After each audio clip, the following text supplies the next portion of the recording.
आइए आज हम गैर मुतअद्दिदा की सिफत कलकला को पढ़ेंगे। सिफत कलकला किसे कहते हैं? कलकला के माना है जंबिश। जंबिश यानी हिलना झुलना या हरकत होना। किसी भी चीज का हिलना झुलना उसको जंबिश कहते हैं। इस्तिलाह में हर्फ को अदा करते वक्त मखरज में जंबिश होना, यानी इन हरूफ को, हरूफ कलकला के जो हरूफ है, इन हरूफ को अदा करते वक्त इनके अंदर जंबिश यानी हरकत होना। जंबिश तसादुम प्लस तबाउद इज इक्वल्स टू कलकला। ये तसादुम किसे कहते हैं, तबाउद किसे कहते हैं? आइए यहाँ पर देखिए तसादुम। तसादुम का माना ये है, तसादुम आपस का टकराव। तसादुम मतलब आपस में टकराना, दोनों हर्फ एक दूसरे से आपस में टकराना, ये तसादुम है। और तबाउद किसे कहते हैं?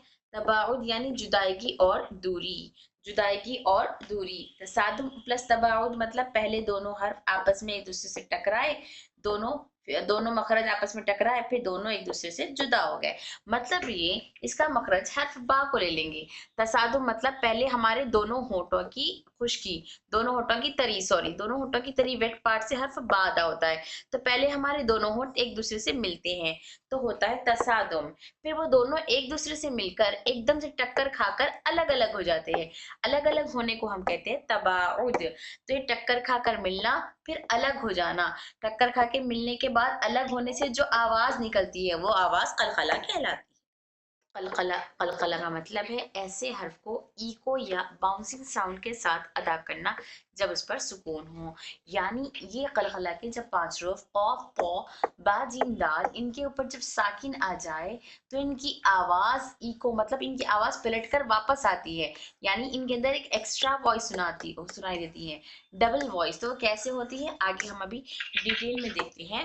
जैसे इस सिफत की कसलत, इस सिफत की एक निशानी यह है कि जुबान या होठों का हरकत से झटका होता है जब हर्फ को अदा किया जाता है। यानी ये जो हरूफ है, जैसे बा है हमारे होंठ से अदा होता है, बा हमारे होंठ से अदा होता है, और फिर ये बाकी जो हरूफ है ये हमारी जबान से अदा होते हैं। तो जब इन हरूफ को अदा करते हैं तो हमारे होंठ और हमारी जबान क्या हो जाती है, यहाँ पर हरकत, जबान की हरकत से झटका होता है। तो इन हरूफ को अदा करते वक्त में होंठ और जबान की हरकत से झटका पैदा होता है। इनकी अदायगी ये है कि हुरूफ कलकला को अदा करते वक्त इनके मखरज में जंबिश होती है।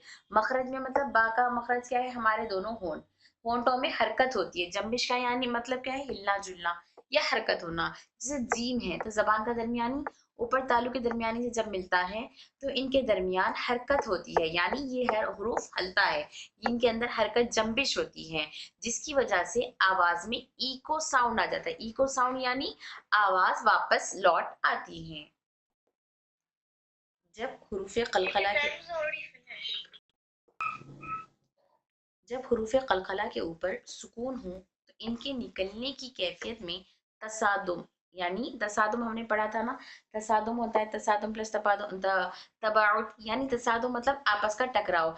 जब क्या बता रहे, इन हुरूफ के ऊपर जज़म आए, इन हुरूफ के ऊपर जैसे बा साकिन है, इसके ऊपर जब जज़म हो तो इसके निकलने के वक्त में इनके मखरज में यानी होठों में, होठों में क्या होता है, तसादुम। तसादुम यानी हमारे दोनों होंठ पहले एक दूसरे से टकराते हैं, फिर उसके बाद क्या होता है, जब कलकला कब होगा, अब ये तसादुम हो गया, दोनों होंठ टकराए, उसके बाद जब इनमें तबाउद यानी ये दोनों एक दूसरे से जुदा हो जाएंगे, एक दूसरे से क्या हो जाएंगे, जुदा हो जाएंगे, तब इनके अंदर जो आवाज पैदा होती है वो आवाज को हम कलकला कहते हैं। कलकला के पांच रूफ है, सुकून की सूरत में कलकला वाले हर्फ मुकलकला कहलाते हैं। कितने हरूफ है, क़ाफ़ क़ा बा जीम दाल। इन्हें याद रखने का आसान फॉर्मूला क्या है, कुतुब जद्दीन, कुतुब जद्दीन। ये पांच हरूफ है। जैसे क्या बता रहे हैं यहाँ पर, कलकला के इन क़ाफ़ क़ा बा जीम दाल पांच हरूफ पर जब सुकून आ जाए, जब इन पर क्या आ जाए, सुकून आ जाए, तब इनमें क्या होता, तसादुम होगा, फिर तबाउद होगा। जब तसादुम और तबाउद होगा तो जब कलकला की आवाज वाज़ेह होगी। जैसे हम हर्फ बा की मिसाल दे रहे हैं यहाँ पर, एब एब। अब ये तसादुम तबाउद क्या है, इसको दोबारा अच्छे से समझते हैं। आइए, तसादुम बगैर कलकला, यानी अभी कलकला की आवाज नहीं आई। तसादुम मतलब सिर्फ दोनों मखरज एक दूसरे से मिलना। जैसे हर्फ बा के लिए हमारे दोनों होंठ एक दूसरे से मिल गए। ठीक है, अब यहाँ पर हर्फ बा कैसे अदा हो रहा देखिए। जब हम हर्फ बा को अदा करते हैं तब दोनों होंठ आपस में मिलते हैं। क्यों मिलते हैं होंठ? क्योंकि बा का मखरज हमारे होंठ है, यानी इनके दरमियान टकराव हुआ। टकराव मतलब वो दोनों एक दूसरे से मिल गए, टकराव हो गए। इसका मतलब टकराव मतलब मिलना एक दूसरे से। ठीक है, इसका मतलब यहाँ तसादुम हुआ, यानी जब हमारे दोनों होंठ एक दूसरे से मिल गए, इसका मतलब क्या हुआ, यहाँ पर तसादुम हुआ। तसादुम मतलब दोनों होंठ एक दूसरे से मिल गए। अब यहाँ पर याद रखिए कि अभी होंठों को छोड़ना नहीं है। अभी तो हमने होंठों को मिलाया है, अभी छोड़ना नहीं है।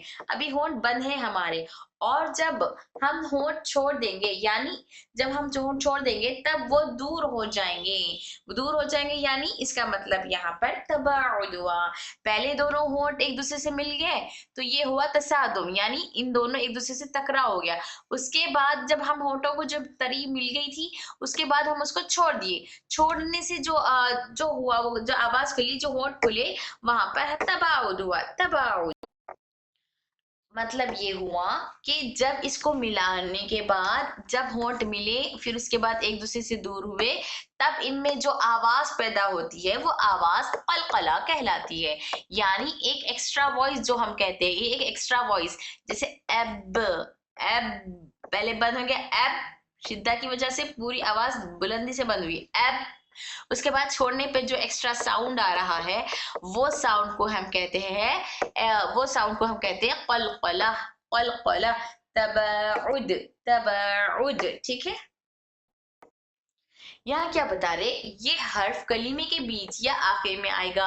यानी ये जो हुरूफ है, हुरूफ कलकला के, ये या तो कलीमे के बीच में आते हैं या कलीमे के आखिर में आते हैं। जैसे हर्फ कद, जैसे लफ्ज कद में देखेंगे हम, कद में दाल कलीमे के आखिर में आया है। और जैसे यजअल की मिसाल ले लीजिए, यजअल में जीम कलीमे के दरमियान में आया है, तो ये हर्फ या तो साकिन दरमियान में आते हैं या फिर आखिर में आते हैं। इसके अलावा जब हम खलखला करें, खलखला करने के टाइम पे, यानी इन हुरूफ पर जब एक साकिन आता है, जब इन्हें खलखला करते हैं तो इनकी आवाज ना तो मुशद्दद दोबारा जैसे लगे और ना ही मुतहर्रिक जैसे लगे, जबर जेर पेश वाला महसूस हो। जैसे हर कॉफ पर फतह हो तो कौ, क़ी, क़ु, कैसी आवाज आती है? ऐसी आवाज नहीं आना है कलकला की, बल्कि एक्को, एक्को इस तरह से आनी है। ना तशदीद वाले लेटर की तरह आवाज आना, ना जबर जेर पेश वाले की तरह आवाज आनी चाहिए। तो ये होता है कलकला, जो एक्स्ट्रा वॉइस है। जैसे हर्फ बा है, बा, ये हर्फ या तो कलीमे के बीच में आता बता रहे, जैसे यहाँ पर या कलीमे के बीच में या कलीमे के आखिर में। तो खास तौर पर वक्फ करने की सूरत में कलीमे के आखिर में आता है, जैसे वतब, वतब। अब यहाँ पर तशदीद है बा के ऊपर, बा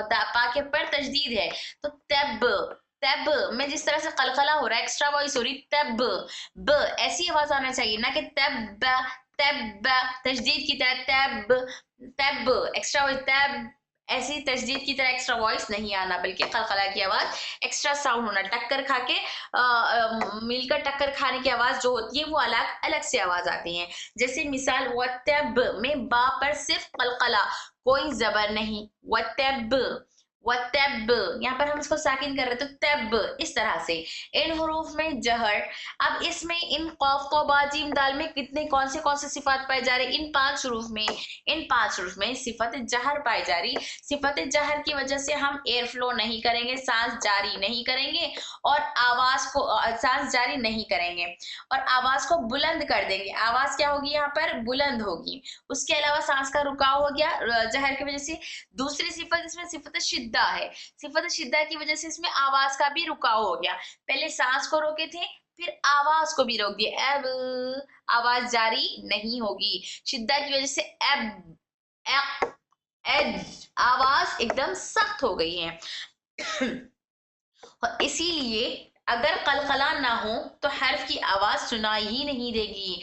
अब इनके अंदर सिफत मुतजाद के 5 सिफात के अलावा सिफत सफीर सिफत गैर मुतज़ाद से सिफत कलकला पाई गई है। कलकला की वजह से इसमें एक एक्स्ट्रा साउंड पाया जा रहा है। कलकला की वजह से इसमें एक एक्स्ट्रा साउंड पाया जा रहा है। एक्को, एब, इस तरह से वो 5 सिफात है सिफत मुतज़ादा की, प्लस इसकी एक सिफत सिफत कलकला, कुल 6। सिफत कलकला के बगैर ये हरूफ अदा नहीं होते।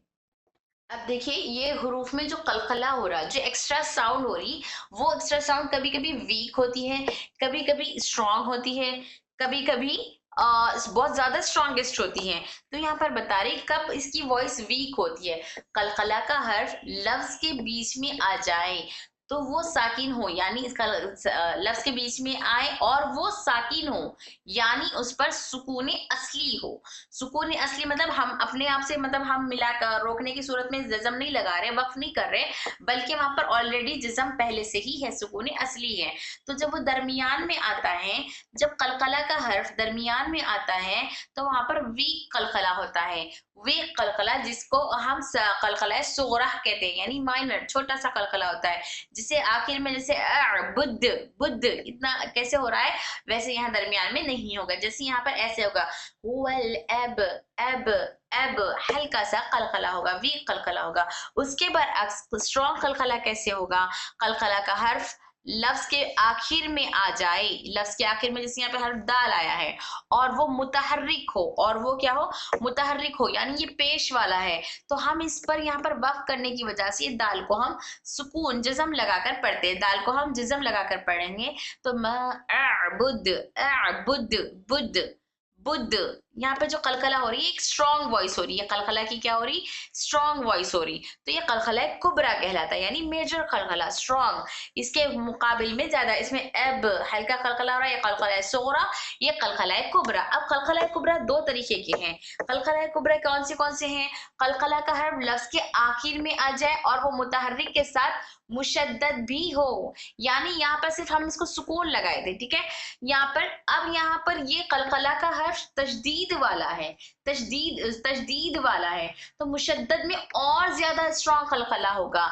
जैसे वतब वतब ज्यादा कलकला होगा, इसके मुकाबिल में ये इससे ज्यादा कलकला होगा। इसके मुतालिक क्या बता रहे हैं, वक्त की वजह से हरकत सुकूने आर्जी होगी। यहाँ पर हम अपने आप से वर्क कर रहे थे, इसलिए इसकी हरकत क्या गई, सुकूने आर्जी, यानी वक्तिया तौर पर इसको हम सुकून जाकिन बनाकर पढ़े हैं। और ये वक्त की सूरत में कलकला स्ट्रॉन्गेस्ट होगा, वक्त की सूरत में वतब वतब कलकला स्ट्रॉन्ग होगा। यहाँ पर वसल की सूरत में कलकला नहीं होगा। वसल की सूरत में मतलब इसके बाद वाली आयत से अगर हम इसको मिलाकर पढ़ेंगे तो यहाँ पर कलकला नहीं होगा, क्योंकि हम जब दाल पर पेश पढ़ेंगे। वसल की सूरत में कलकला यहाँ पर भी नहीं होगा। इसकी आयत से मिला देंगे तो इसको जबर के साथ, फतहा के साथ पढ़ेंगे तो यहाँ पर कलकला नहीं होगा।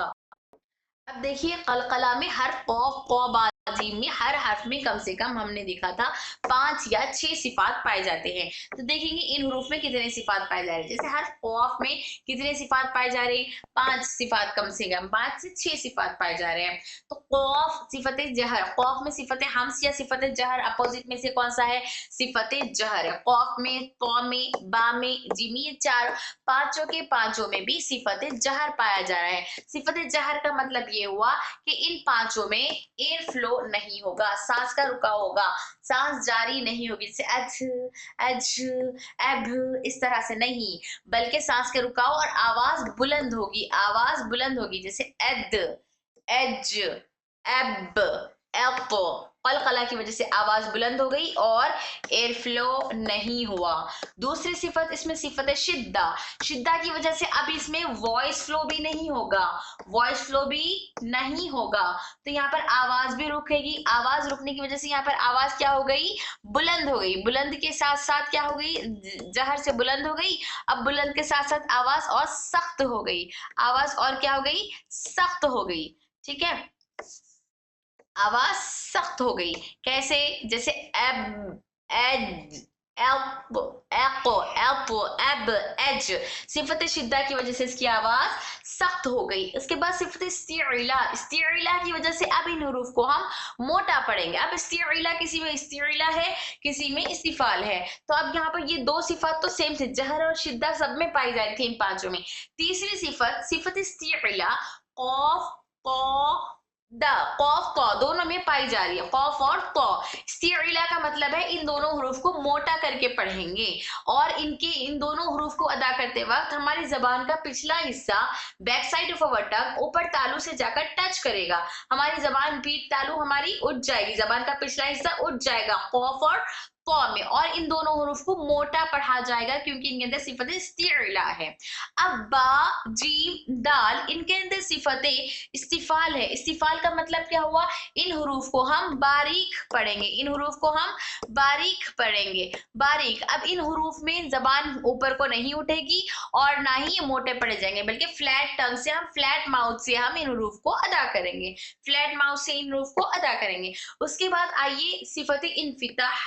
सिफत इन्फिताह किस किस में है, कौफ, बा, जीम एंड दाल, ये चारों में सिर्फ तो को छोड़कर बाकी सब में सिफत इन्फिताह है। सिफत इन्फिताह का मतलब ये है कि इन हुरूफ को हमें बारीक पढ़ना है, यानी हमारी जबान का सामने वाला हिस्सा ना पीछे वाला हिस्सा, और हमारी जबान का सामने वाला हिस्सा ऊपर तालू को जाके नहीं टकराएगा, तो हम इन्हें बारीक फ्लैट माउथ से पढ़ेंगे।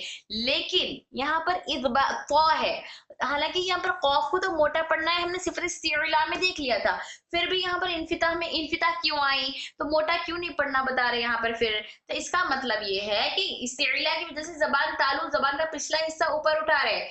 अब इन्फिताह की वजह से, जैसे इन्फिताह की अपोजिट सिफत सिफत इदबाक है, इदबाक में क्या करेंगे, जबान का इस्तिला में पिछला हिस्सा ऊपर उठ रहा था, तो इतबाक में जबान का सामने का हिस्सा भी ऊपर तालू को जाकर टच करेगा, जिससे यह हर्फ बहुत ज्यादा मोटा फुल माउथ से पढ़ा जाएगा, यह हर्फ तो फुल माउथ से पढ़ा जाएगा, और ये बाकी के हुरूफ एम्प्टी माउथ से पढ़े जाएंगे, एम्प्टी माउथ। यानी फुल माउथ और एम्प्टी माउथ का मतलब क्या है, फुल माउथ का मतलब है पूरे मुंह में भरकर आवाज आएगी, इसलिए मुंह लगभग बंद हो जाएगा और मुंह भरकर आवाज आएगी, इसमें हमारा मुंह बंद नहीं होगा और खुले मुंह से आवाज आएगी।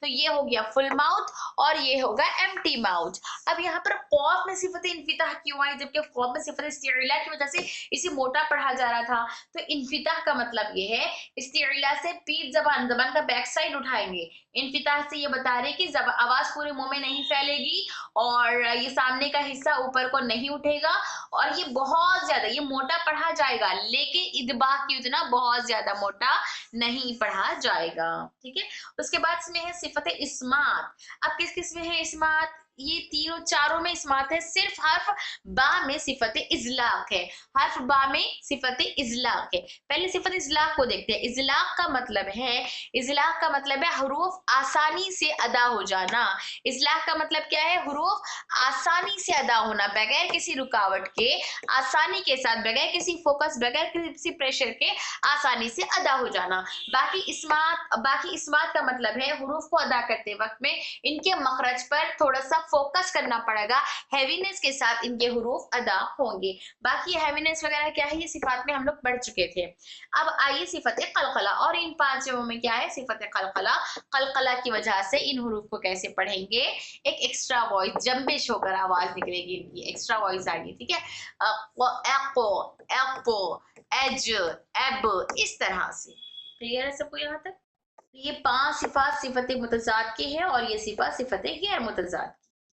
जैसे इनके एग्जाम्पल बता रहे, जैसे यहाँ कौफ देखिए, फलको, फलको, यहाँ पर कौफ पर क्या क्या, यहाँ पर कौफ पर सुकून, हम यहाँ पे इसको सुकून लगाकर पढ़ रहे हैं। ठीक है, सुकून आर्जी, फलको, यहाँ पर कसरा था, हम सुकून लगाने से सुकून आर्जी हो गया, तो सुकून आर्जी की वजह से ये आखिर में आया, हर्फ के आखिर में आने की वजह से यहाँ पर स्ट्रॉन्ग खलखला हो गया। कौन सा खलखला हो गया, स्ट्रॉन्ग। स्ट्रॉन्ग में दो किस्में थी, खलखला कुबरा है ये, इसमें दो किस्में थे, एक स्ट्रॉन्ग और एक स्ट्रॉन्गेस्ट, तो ये स्ट्रॉन्ग वाला है क्योंकि तशदीद वाला नहीं है, तो सिर्फ स्ट्रॉन्ग खलखला, फलको, फलको, इस तरह से। ठीक है,